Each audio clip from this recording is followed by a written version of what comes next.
Hi, this is Andy Nathan, and I just got off an appointment, and I have to make a stop at the police station. So, I just received a faulty check.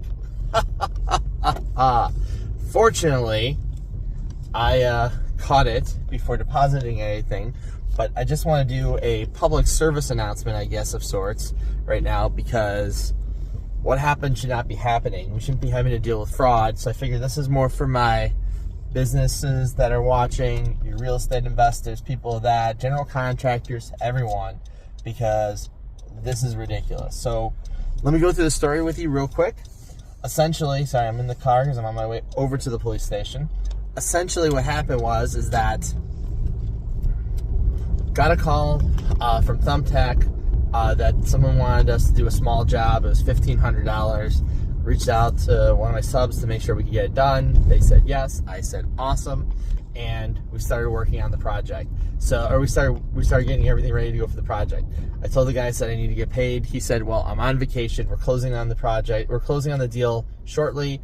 Can we just do a check? I said, well, generally I prefer, especially since I don't know you, if we could do something else. He said, well, I'm out of town right now on vacation.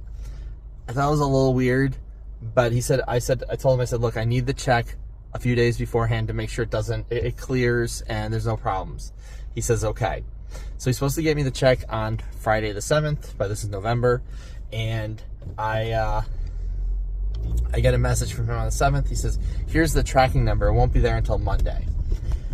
I'm like, it's a little weird, but he gave me the tracking number. Monday night, which, by the way, we're supposed to work on this on the 14th. And 15th is Saturday. He says, my family's going to be back on the 15th. I want to make sure that everything's done before I leave. So he sends over the check. I get the check Monday, the 10th, and I take a look at the back, sign it so I can deposit it because I want to get it going as fast as I can.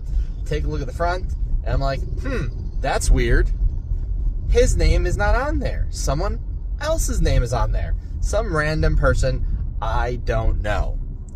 In addition to that, not only is it some other person I don't know, it's a cashier's check, but it's hand signed, which normally those are printed nowadays, and it's for the wrong amount. I'm like, well, this is obviously something wrong.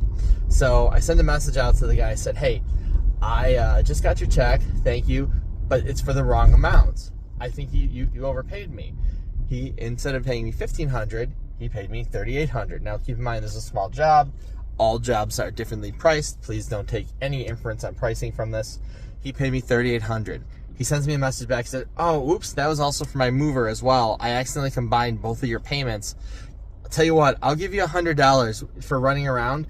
Can you please go pay my mover to move everything for me? I'm like, no, I don't know you. I don't know your mover. I'm very suspicious now. I decided to call the listing agent for the property that we're supposed to do the work on, because I said, hey, I just want to double check. I got a call from such and such person saying they're buying the property. Is this the buyer? She says, no. I said, okay. She said, let me double check to make sure that's not someone associated with the transaction. She calls the buyer's agent. The buyer's agent says, we don't know who that is. We're not doing any of the work mentioned before this. I'm not sure what's going on. So clearly this is a fraudulent check. So this little piece of paper is not worth the writing it's written on. I don't know, something like that. My point being here is I clearly decided to not go forward with this project. I could see it was fraudulent.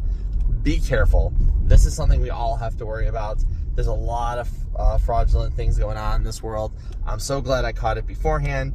Do your due diligence when you're checking things out, when you're talking to clients.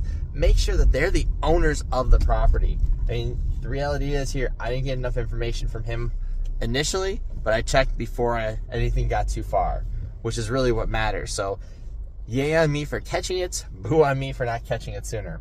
But you know what? I just went to the police station, and apparently they can't help.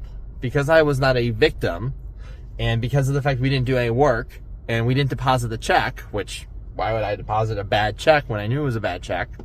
It was technically not a crime. So if I had been duped, then they could file a police report. But apparently they can't file a police report, even though I'm pretty sure they wrote a bad check, which sounds like to me to be some sort of crime. I don't know. I'm not a police officer, nor am I a lawyer, attorney, whatever. I kind of feel like this should be definitely something that could be filed under, please do something. We want to stop this from happening. In the meantime, be vigilant. This is Andy Nathan from Creative Smart Contractors. Let me know your story. I want to hear what's going on. If you have a story like that, tell it to the group. We want to learn so we can all get better together. Have a great day and a better week.